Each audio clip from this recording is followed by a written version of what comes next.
how to lock and unlock keyboard in Windows 11, 10, 8 or 7. So let's get started.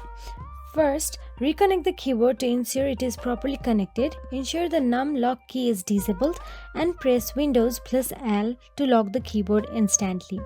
Press the Shift key for 8 seconds till you see the filter keys prompt. Click Yes to lock the keyboard and again press the Shift key for 8 seconds to unlock the keyboard.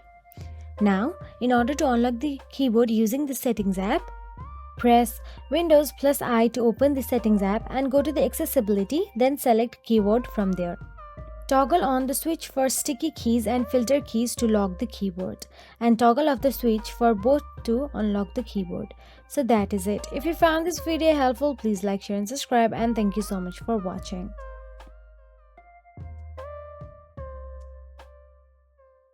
First, reconnect the keyboard to ensure it is properly connected. Ensure the num lock key is disabled and press Windows plus L to lock the keyboard instantly.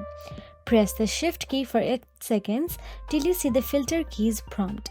Click Yes to lock the keyboard and again press the Shift key for 8 seconds to unlock the keyboard.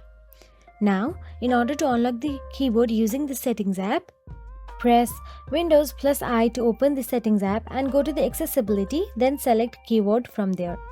Toggle on the switch for sticky keys and filter keys to lock the keyboard, and toggle off the switch for both to unlock the keyboard. So that is it. If you found this video helpful, please like, share and subscribe, and thank you so much for watching.